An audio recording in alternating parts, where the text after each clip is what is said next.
Stupeur, puis soulagement, voilà comment résumer cette journée médiatique encore marquée par les suites de l'affaire Merah. Hier soir, on apprend que la chaîne qatari Al Jazeera a reçu la vidéo des 7 meurtres filmés par le tueur lui-même. Finalement, après la levée de boucliers de la classe politique et des médias français, la chaîne a décidé de ne pas diffuser ces images. Lundi matin, Al Jazeera reçoit un pli dans ses locaux parisiens. À l'intérieur, une lettre de revendication bourrée de fautes d'orthographe et une clé USB. Sur cette carte mémoire, un long montage d'étroits tueries accompagné de musique et de versets du Coran. On y entend distinctement la voix du tueur et les cris de ses victimes. Le pli a immédiatement été remis aux enquêteurs pour expertise. Dans un premier temps, le chef du bureau parisien d'Al Jazeera s'en remet à sa direction et n'exclut pas la possibilité de diffuser ces images, une position qu'il doit justifier comme ce matin sur Europe 1. Ces images, on pensait que vous ne les diffuseriez pas, pour tout dire. Pourquoi est-ce que vous vous posez la question aujourd'hui ? On pose la question, c'est une question de déontologie d'abord, et c'est une question de conséquences. Il faut mesurer les conséquences. On n'est pas une chaîne qui prend à la légère ces choses-là. Il faut bien mesurer les conséquences d'une telle décision. Et c'est pour ça qu'on aura une réponse dans quelques instants, dans quelques minutes ou quelques heures, après la réunion de la direction de l'info de la chaîne au Qatar. Dans l'attente de la décision d'Al Jazeera, la réaction des médias français est unanime. Ils ne souhaitent pas diffuser ces images. Le CSA les invite d'ailleurs à ne pas le faire, une recommandation suivie publiquement par France Télévisions, le groupe Canal+, BFM ou encore TF1. À propos des images qu'on évoquait qu'a reçues la chaîne Al Jazeera, nous avons bien sûr décidé à TF1 de ne jamais vous les montrer, des images d'assassinat. Et d'ailleurs, Nicolas Sarkozy a effectivement lui aussi demandé la même chose à toutes les chaînes, sous aucun prétexte, a-t-il dit.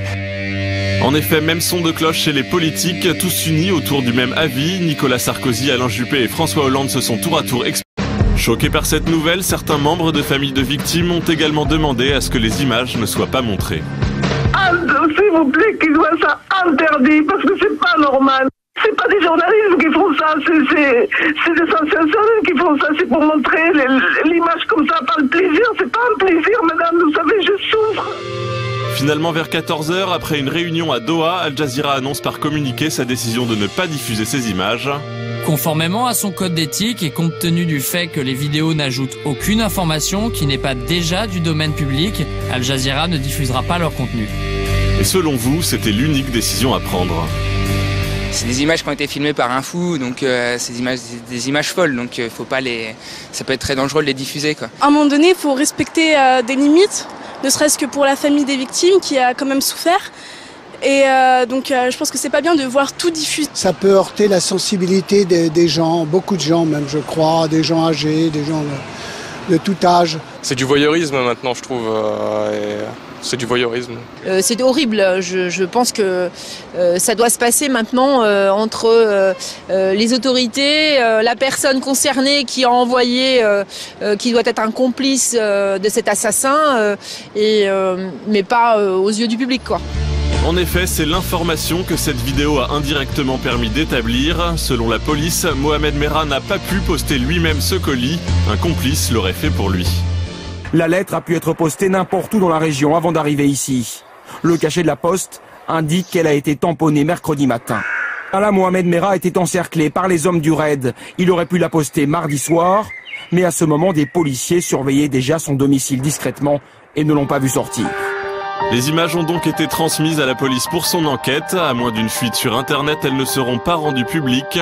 Cette polémique a au moins eu le mérite de faire réfléchir sur le rôle des médias et l'importance des images dans de telles circonstances.